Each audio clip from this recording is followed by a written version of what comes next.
This is the London FinTech Podcast, brought to you by your host, Mike Ballerman, bridging the worlds of suits and t-shirts, of finance and technology, bringing you insights, stories, and inspiration from the golden age of opportunity and innovation happening in London right now.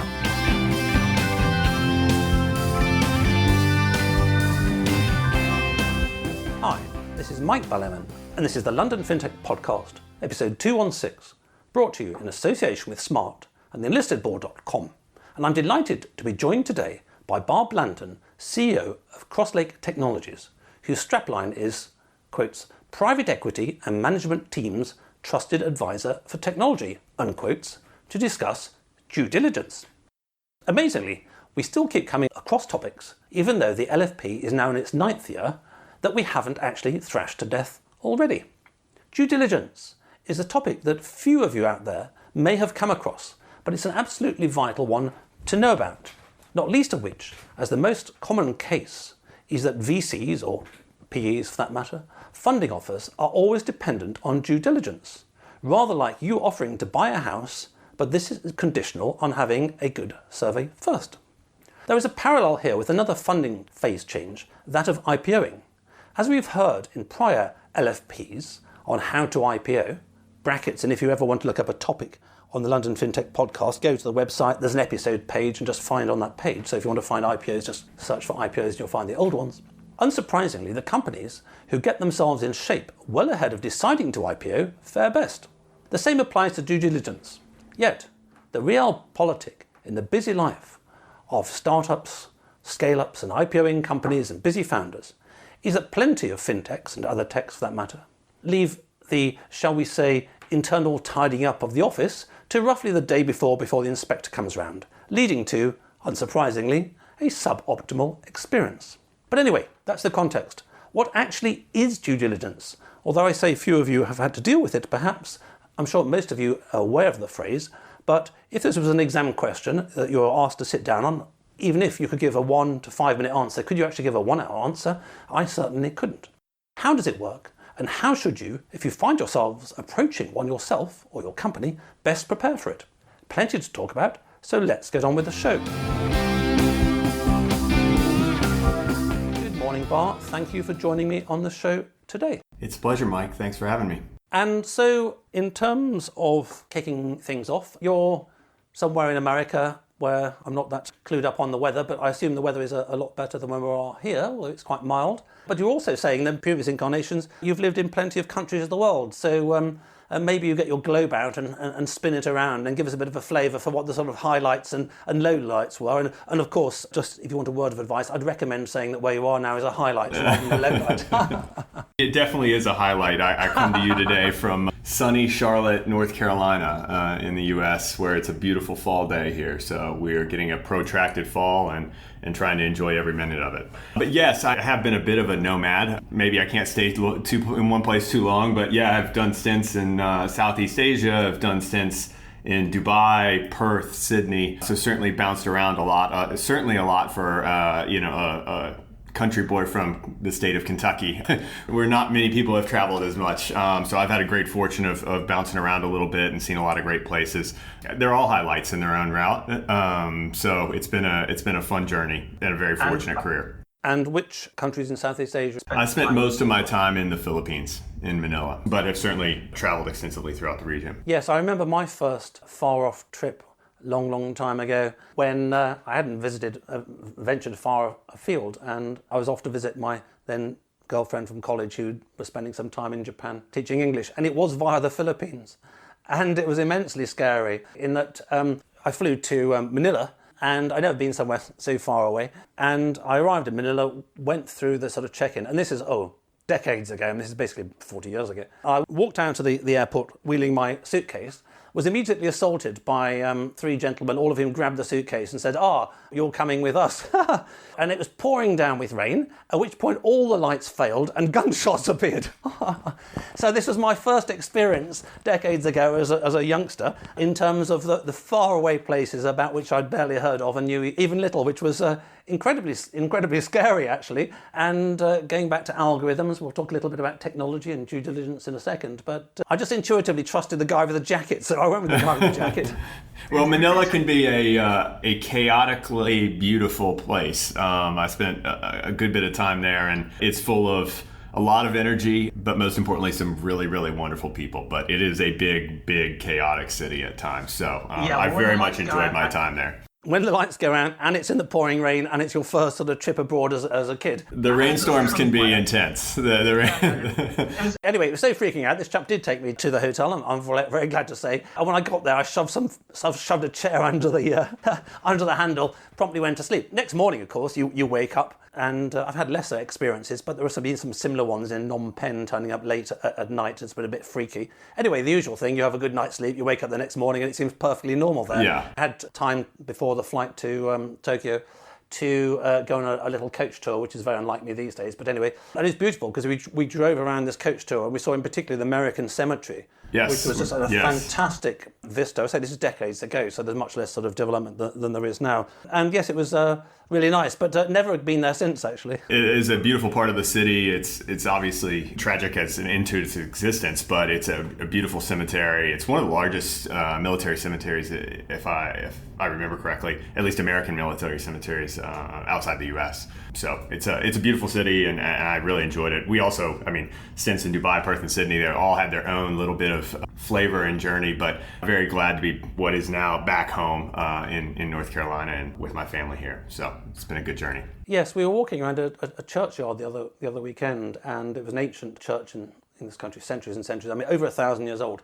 And just looking at the gravestones, and there's a realisation that people don't do that much these days. There isn't so much in London. But if you walk around, you do get some connection to the ancestors, and you do realise countless generations have gone before you, and countless generations have really struggled to give us what we have today. And of course, the trend with social media and all that is to criticise a whole lot of it. But with things like the war cemetery, it's a permanent reminder, hopefully a permanent reminder, that countless of our forefathers literally gave their lives in order that we may have what we have today.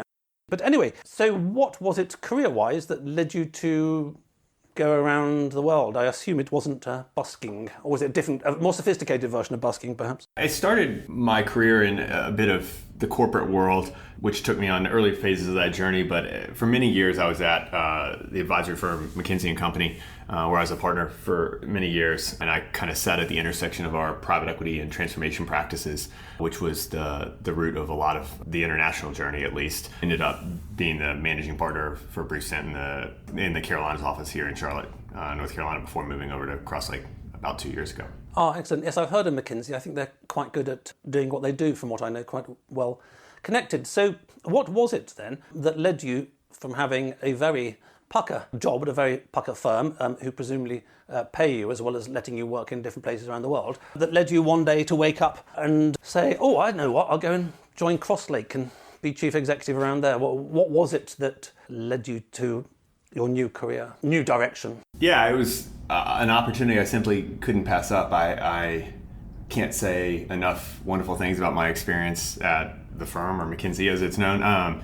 But Crosslake was acquired 2 years ago invested in by a private equity firm that I knew, and who had approached me to see if I would have an interest in helping lead that business. And I very, very much believe in what we're trying to do here, and at the intersection of the investment world and the technology world, and that intersection is going to be pivotal to the success of both sectors, both the tech sector and the private investment sector, and wanted to plant myself right in the middle of it, and have had the great privilege of leading this organization alongside many talented colleagues. And we've now put together, Crosslake is now actually a collection of what was originally 4 businesses 2 years ago into one umbrella, to frankly try to be the preeminent firm serving tech investors and their management teams. So it was simply too good of an opportunity to pass up, and I've enjoyed every minute. Well, we'll hear more in detail about Crosslake in the dessert course, but just to give listeners a bit of a feel at the moment, in terms of numbers of staff or number of countries you're operating in, roughly speaking, what kind of magnitude is Crosslake? Yeah, so we operate on 6 of the 7 continents. We have roughly 300 folks in our organization, and we serve about 500 private equity firms and their management teams. So hundreds of more companies in addition to that under those portfolios. We really focus on tech and tech investors and technology-related questions. About half of our work is on the due diligence, buy side, sell side of a transaction, and then half our work is helping management teams drive value through technology. In Europe alone, we have about 50 colleagues in Europe, and we serve over 100 private equity firms in the region. So good presence in Western Europe as well. Oh, excellent. Well, I hope the listeners out there appreciate, I was about to say my hard work, but perhaps it's my good fortune in terms of being introduced to you guys, because clearly you know a little bit more than a thing or two about due diligence, of which we will in a short time just be able to barely scratch the surface. But let's start with the absolute basics. As with many things, if you understand the essence of something, then everything is kind of an elaboration on that.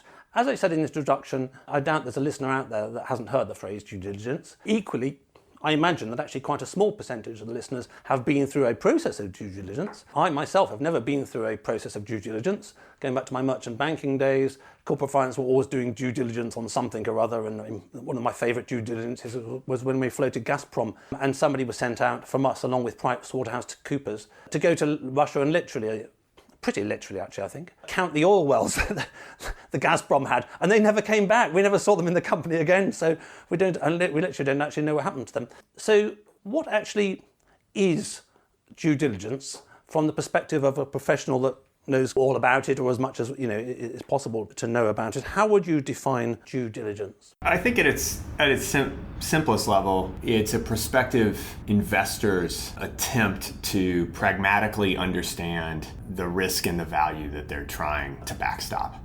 And you can really think of it as they've got three things in their head as they embark on due diligence. One is, what is the risk I would be undertaking here? Two, how much value can I create for the price that I pay, right? And three is more compliance oriented, right? As a firm, am I checking all the boxes that I need to check to ensure that I can get the proper coverage or insurance or pass my investment committee? But really, it's that risk and value lens that is the focus of due diligence. Now, what that means changes a little bit by deal, by process, by size of firm, etc. But really, it is about mitigating risk and getting a very clear lens on the value that you can create. I see. Well, starting with the basics, or 30,000 feet overview from quite a height, is it sort of broadly true to say that if you're a VC or PE firm, the process is somebody knocks on your door, metaphorically speaking, and maybe you have a meeting with them, and after a meeting, they come in with a PowerPoint, and you see a couple of people, and they spin you a story. They tell you a narrative. They show you some slides. They say, oh yeah, our client growth is 99% a day, and da-di-da-di-da-di, and you hear a narrative, and they may have some ideas of valuation and all that kind of stuff. But that at that stage, all you have is, quotes, their words for it. It's their narrative. And that rather like a survey on the house, and please do correct me to the extent that that's a misleading metaphor, it's a bit like you see a house, you walk around it, if you're not a property expert, you think, oh, that's nice, nice swimming pool, 15 bedrooms, blah, blah, blah, blah, it looks quite a big garden. Oh, I like that, and oh, they want, $1 million for it, or 2 million, or whatever. And you think, oh yes, well, that's sort of reasonable. But at that stage, you need somebody who actually goes and checks out everything kind of works, and everything is as per the narrative and that. So, I may look at a house and think that's great, but they come back and say, well, actually, it never had planning permission, or there's tree roots under here that, or the electrics are 50 years old and they all need replacing. And, it's this kind of platonic abstraction or sort of narrative spin you get from the sort of founders who are trying to raise money top down. But the bottom up is what it is. Forget narratives or whatever. You go around and check that, you said you've got about 300 staff. Well, I'm sure you have, but if I was going to give you money, one of the due diligence things would be checking that you do have 300, not 30 staff. I mean, at a very trivial level before we get sophisticated. I think that's absolutely a fair metaphor in terms of a house inspection. I think that the one nuance that I would add is it's not intended to be a gotcha exercise, right? By the time a due diligence is initiated, both parties, in most cases, have an affinity for one another in the form of an investment thesis or an interest in the investors, not only their capital, but the belief in that team as an investor that they would add value to the business. And so there's some kind of mutual interest there. And so, yes, there is all of the bottoms up of validating that things are as they are claimed to be, right? But in many cases, it's actually just trying to create a transparent set of facts that both parties share an understanding for, one, and two, starting to think about what are the key questions that the investor and the management team need to align on in terms of post-investment creating value together, right? And what are those 3-4 questions? And we can talk about some of those, but what are those 3-4 questions that they're focused on in terms of the value orientation? And I think that's probably one of the, maybe not big shifts, but is growing in importance, right? I think the perception is that it's an all of a risk exercise, whereas in reality, in many cases or many work streams, particularly the ones we embark on, it's actually a value-oriented exercise as well, which is, yes, what technical risks do I have in this? Or is there a huge presence of technical debt? Or do I have an architectural barrier in front of me? But also, how am I going to create a scalable product, right? How am I going to actually differentiate versus my competitors? Those are prospective and value-focused exercises, and that's just as important to an investor as mitigating or understanding the potential risks and pitfalls. Excellent. Well, you've already corrected my understanding, even at the simplest of levels, but it's a point well taken, which is that a well-conducted due diligence process looks not only at the downside, but at the upside, and gives one insight into both of those. And one thing that just occurs to me, I said at the beginning that from the perspective of fintechs, the time they're most likely to see it is when VCs are doing round B, C, D, and E, and they offer you some money and they come around and do check the numbers add up and all that kind of thing. But the other thing that occurs to me is that this isn't necessarily the case if you take over a public company, is it? Which seems a little bit anomalous, either or I'm wrong. And the thing that's in my mind is, let's forget the politicization and the current world, everything's politicized, but there's a gentleman you may have heard of called Mr. Musk who wants to buy a company that you may have also heard of called Twitter. And there was a long spat over sort of bot accounts or something like that. Now, were Twitter to be a private company, and for the sake of argument, were you guys to be advising him several months ago, and he made an offer, then presumably that offer would have been contingent on the due diligence having been done, and you go around and you do due diligence and say, well, this is this and this is that and that's the other, and actually the bots are 11.2% or 99% or whatever it is. So just on this last super big picture, before we dive into some of these silos you're talking about in terms of risk and value, the subsections within the due diligence handbook, as it were, it's a rather curious thing, and it has led, of course, to various lawsuits that one can think of at the top of one's head, that if you buy a public listed company, if you offer to buy it, you don't, get the chance to do due diligence on it? You bid $50 billion and then later you find out, oh shit, it was only worth 10. How does that work? I mean, is that the case that the accountants have put themselves on the line because the accountants have validated that, there are so many oil wells, there are so many staff, there are so many bots? How does that work just from that dimension? Yeah, it's a great question. I don't want to speculate on any specific deal, so I'll keep my comments to more of generalities. And candidly, it is very different in a public take private. I think one of the greatest and most common differences is public companies disclose a lot more publicly by the nature of their status. And so there's a lot more that is publicly available or readily discoverable in that kind of setting than maybe in many cases where we spend the majority of our time, which are private companies that may or may not have had institutional capital before, but don't have the same public disclosures that maybe a public institution or a publicly listed business would. So, every deal is different. Diligence requirements by the investor are different. And so I don't want to pretend to speculate what it's been in that case or not, but it ranges quite a bit, right? Some investments, the bigger they are, obviously, in many cases, the more risk one may be taking, but their appetite for diligence or their requirement for diligence is going to vary deal by deal quite a bit.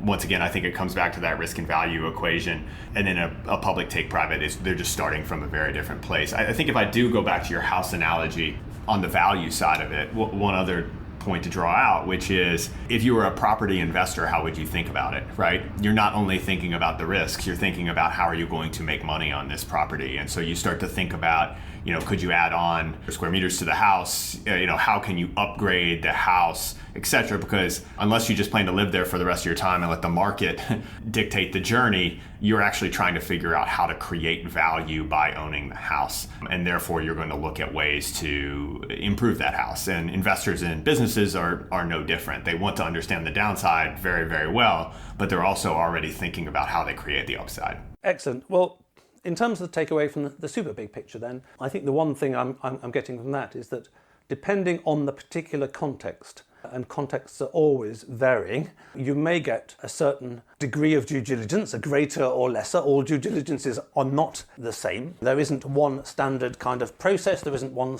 kind of standard handbook that gets applied in all cases. And I think it's, not to push the property metaphor, but I have a very simple brain that can only think in simple terms. I think there are, as I recall, different levels of survey you can have done on a house, for example. You can go for, metaphorically speaking, the gold, the silver, and the bronze. Yeah, sure. One more thing, interject, is you can think about different ways of selling a house, right? And there are different processes to do that. And the more competitive that process is, the more the buyer has to position themselves, right? They may have a minimum standard that they must cross for their own fiduciary responsibility and their own level of comfort, and that may vary by buyer, but the more competitive it is, the more you're going to try to position yourself as the easy buyer, right? And you see different financing, you see different terms, you see different closing periods, etc., right? And the same is true in the investment world, right? The more competitive a deal is, it can have an effect on the timeline, the diligence, the depth, etc. But all buyers are going to have their minimum floor that they are,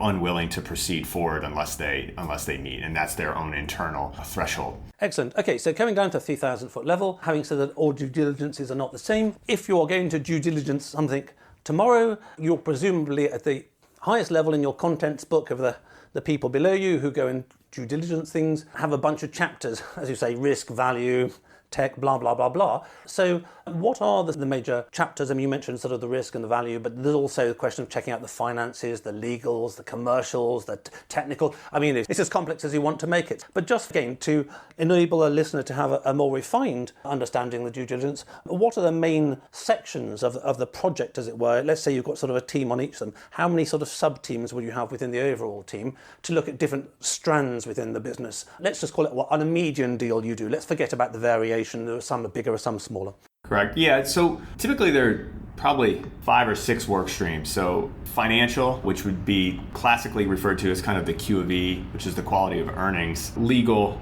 which obviously covers that side and the spectrum of that. It's commercial or strategy, loosely referred to, which would cover, how big is the market? How do customers feel about you? Where are the pockets of growth? Then there's technical, which is where we spend our time. It's not only intended for software businesses. In many cases, it's just every business to some degree relies on technology, and we can go deeper there. ESG would be another one. Operational. Once again, these a little bit depend. Operational depends on the type of business, particularly, if it's a heavy industrial business or a retailer or something, how efficient are your operations? And then finally, one of the ones that we believe is going to emerge quite rapidly here is what we would call product diligence, which is probably most applicable in a SaaS or software-driven business, but is how differentiated is the product itself that you're building. And so those would be the 5 or 6 chapters or work streams, however you want to refer to it, in a pretty classic diligence, and their relative emphasis and importance will vary by the deal. I see. So most of those, you say, are self-explanatory. You want to check that the numbers add up, going back to my obsession, but also the opportunity for earnings and, say, the marketplace and various businessy things like that. I can imagine, roughly speaking, how one would approach those, and equally the commercial. The one you mentioned there, which is obviously very dependent on whether you're buying Ford Motor Company or, Revolut App Bank, is the whole technical/technology/IT. I mean, there's a hell of a lot of difference between making motor cars and having an app bank. So how would you drill into that area if we sort of zoom into technical due diligence? I mean, I haven't really heard the phrase very much before, and if I have a nightmare tonight and I've suddenly been appointed to a job to do technical due diligence, I'll wake up in a cold sweat because I can spell it with a bit of a help from a dictionary, but I wouldn't be able to go much further than that. Yeah, so let's start with, I guess, what it means, and that is very simply, how much does your technology paradigm enable your business to create value, right? That varies a lot by the type of business, and I'll loosely categorize them into three. One would be a pure play software business. Your function as an institution is to build software that people buy. That is often the most intense one because that is the product, that is the business in many cases, and we can talk about that. The other end of the spectrum would be, let's call it a services or manufacturing or retail business, which in many cases relies on enabling technology that they procure to make their business better, faster, smarter, right? And so that examples would be ERP systems, HR systems, inventory systems, etc., email and the like, right? Which many businesses rely on more and more every day. I mean, to some degree, every business is a tech business at this point. And so the complexity of their back office systems and enabling systems and how it fuels their business is the scope there. And then in the middle is what we would call tech-enabled services businesses or tech-enabled businesses. In many cases, these businesses do something else. They sell a service in many cases, but they've actually built a piece of proprietary software that makes their business better and that they believe is differentiated from their competitors. So they are actually, in many cases, also building software. It's almost rare at this point to find a business, at least in the world in which we play, that hasn't gone out and built its own software to some degree. And so getting an understanding of what it is and how it creates value in the business and how it will continue to create value in the business is really our remit. Yes, and the more you speak, the more I can see that, in a sense, this is quite contiguous with management consulting. It's the same kind of mentality, and you can drill down as far as the budget goes. I mean, just on that point about drilling down and having said before that taking over public companies is a different ballgame. But let's say you have a client who is immensely wealthy. They'd have to be immensely wealthy, as you will see by the example coming up. And let's say they wanted to buy, for example, Citigroup and take it private. When I last looked, Citigroup was order of a magnitude, 250,000 employees in countless countries around the world. Now, in principle, and this may come back to the point you made earlier about timelines and competition and market constraint, in terms of we want the deal within a month or 3 months or whatever, there is, I would have thought, no way to fully 100.00% due diligence a business of 250,000 people spread around the entire world. Now that is an extreme case, and I take it merely to make the point that even in the median case, there is a certain degree to which, I mean, you guys are quite happy to be paid, I'm sure, to due diligence is lasting for years, and there's always more that you can be doing. There's more so that you can be checking out, you can get lower and lower in the organisation. But in terms of, as it were, how far down the organogram one goes, or how detailed one goes in terms of, like, do you want a low-res JPEG or a super high-res JPEG? How does that parameter work? Because there is no, as I say, there is no full answer. I mean, if you're on the board of Citigroup or HSBC, on the board you can have no full understanding of a massive complex business like that. And even if you employ a team of 100 people, they'll still not be able to work it out by the end of the year. So what is this practical parameter about how far one goes down? Yeah, so it's really a conversation with our clients, in many cases, who are the investors. In the case of a diligence, our clients are the investors. And it's a question around, or a discussion around, what are the key areas of risk that you're most attuned to and that your firm wants the deepest understanding that you can? 2, what are the main investment thesis questions that you have? So I'll give you an example. Is the product scalable, right? Is there a lot of tech debt? Is the product differentiated? Does the engineering team write code efficiently and effectively? These are loose examples of questions, and getting aligned on the 3, 4, 5 of those, that gives us a really good starting point for what is the threshold of pragmatism that you need to cross here to answer the really, really important questions, right? And then the process dictates a little bit about, there's an optimal amount of time, right? And as you said, more is always more, kind of, to some degree. But there's a pragmatic reality of how much access, where the process is, where we are in the process, and frankly, how much confidence or conviction or detail the client wants. And so what we're trying to do is prioritize our time so that we're creating the highest level of understanding, or the best level of understanding, against the key areas our client cares the most about, given the process. Now, the other value is we've done 3,500 of these in the last few years. There is a pattern recognition to diligence that does not draw conclusions, but gives you fertile understanding of where to dive deeper. And so as you spend time with management teams, as you spend time with investors, having done, as an individual, hundreds of these is a really important skill to understand where things don't necessarily add up or where you would want to spend more time to make sure you understand so that you can frame a risk or an opportunity in the appropriate way. So I think it's a mix of getting aligned with the client on what are the most important risk and value-oriented lenses that they're focused on. And then 2, having the skill and the experience of having done diligence in many, many cases. Because back to your question, there is no perfect tech. There's no perfect business, there's no perfect tech. And so it's the pragmatic relative judgment that's really important here, because our job is not to assess, is this perfect? Our job is to assess, does this meet your needs from a risk and a value oriented, and from our lens technically would seem like a viable investment based on what you want to do with the business and where you want to create value. Yes, it's interesting. It's probably another podcast entirely, actually, but it may well be that the US, being more savvy in entrepreneurialism and tech as a whole, has a slight slant on this one, which is that quite often the one I've heard, the phrase due diligence in the UK, it leans more in the direction of an audit. Hence my sort of coming at it from sort of, just check they're doing their sums right and just check they have the right number of staff and all that kind of stuff. Whereas in America, it may focus more on the upside, relatively speaking. We're talking 40-60 and 60-40s here. Now, one thing that is a context here, which is thinking back to corporate finance transactions back in the day, one of the challenges was that there were often a whole orchestra of players with different angles and potential conflicts. You'd have your corporate finance house, you'd have your accountants, you'd have your lawyers, you'd have your corporate broker, and late in the process at M&A on something like that, and especially on things like Gazprom or Pakistan Telecom or whatever. Also remember that one very well. You've got all these players, and as the one thing that senior corporate financier did was trying to sort of conduct the orchestra. Right. And one thing which is a bit implicit, I should have perhaps made it clearer before, which is that it's not a question that someone comes along and offers to buy some company for the sake of argument 100 million and then says, hey, Barr, you guys know this due diligence stuff backwards. Can you go and do it just to check it's worth 100?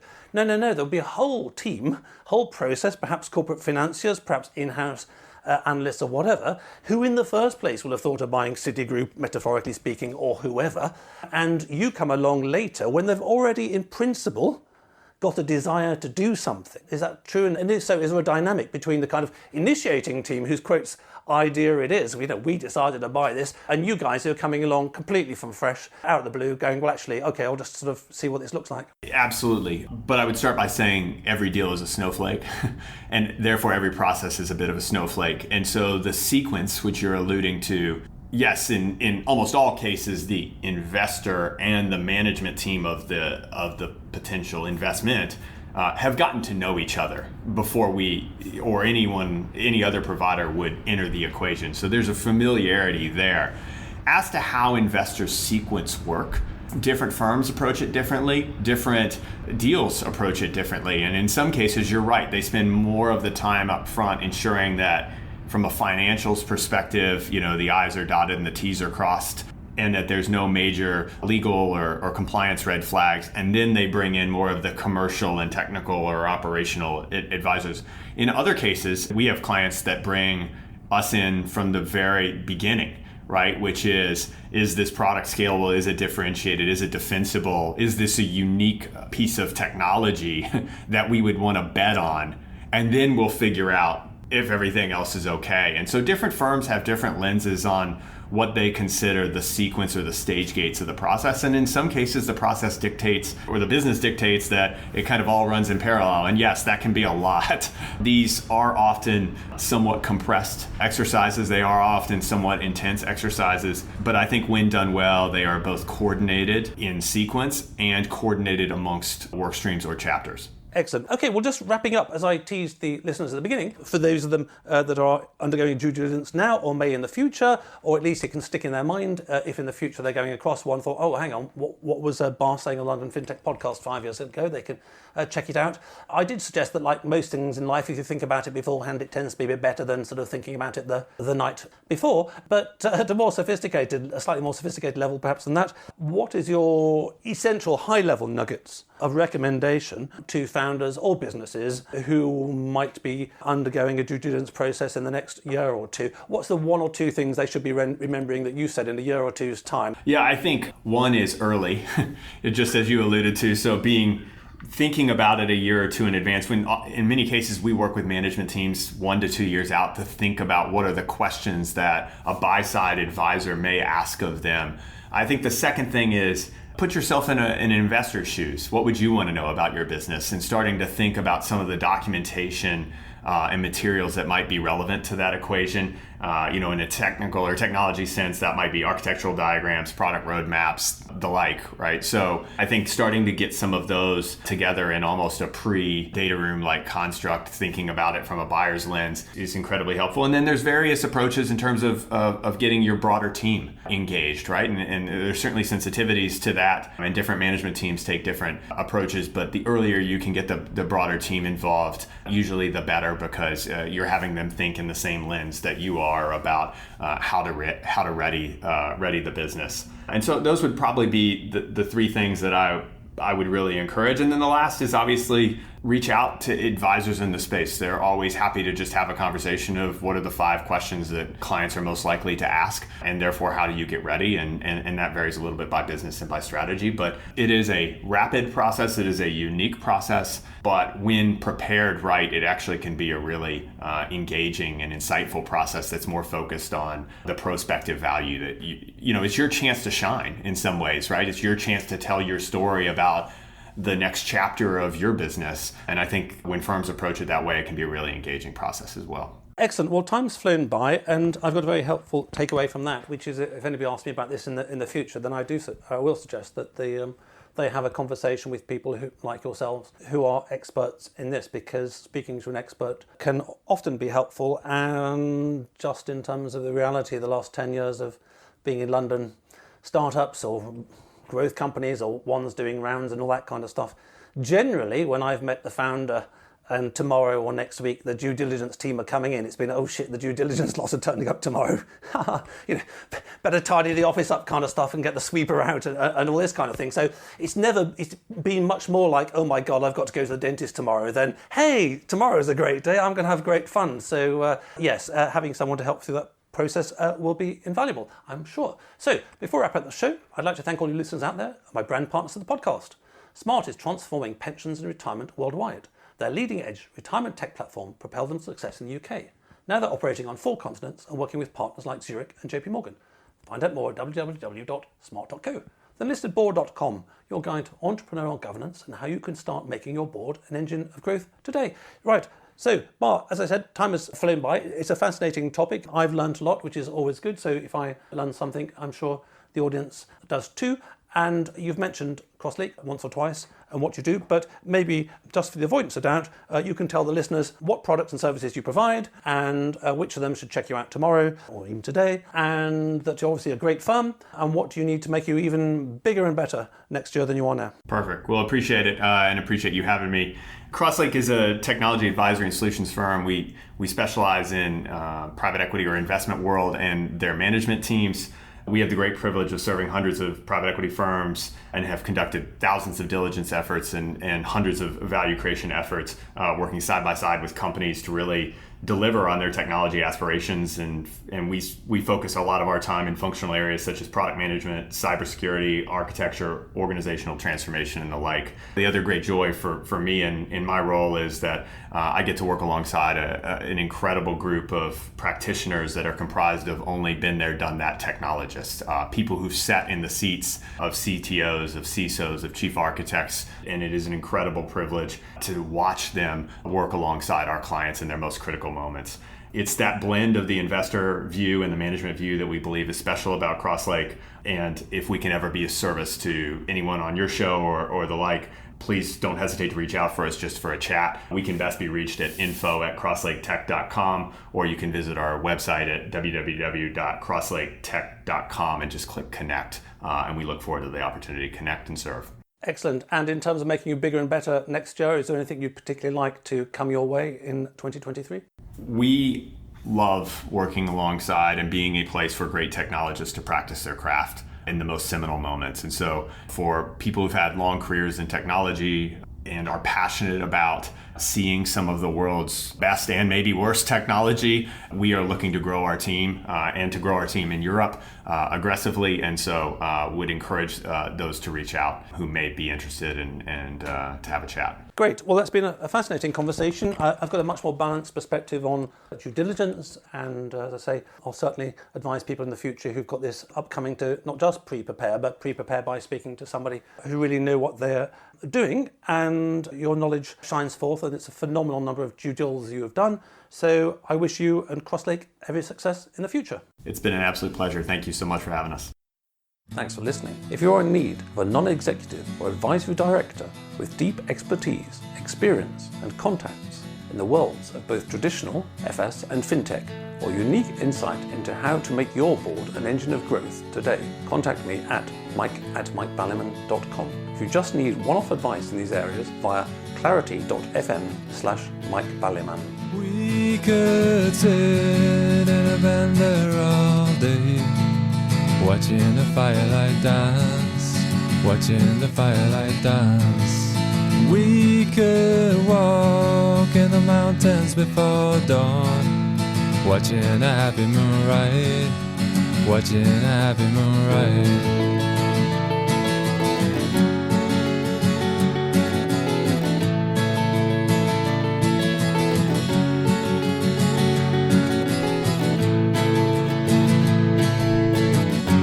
Come away from the city, with the tarmac so dead and the people so sad.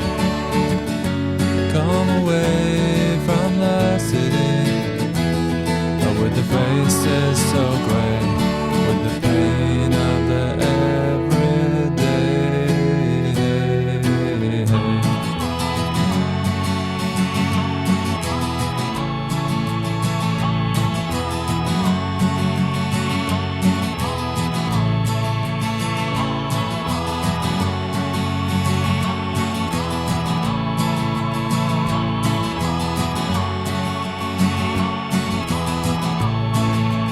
We are wild like the mountains and the trees. Can you see what I mean? Can you see what I mean? We fit in between the earth and the sky. Kiss the city goodbye, wave the city goodbye. Wave the city goodbye. The city goodbye. Watch the firelight dance with me. Watch the firelight dance with me. Watch the firelight dance with me. Watch the firelight dance with me. Watch the firelight dance with me. Watch the firelight dance with me. Watch the firelight dance with me. Watch the firelight dance.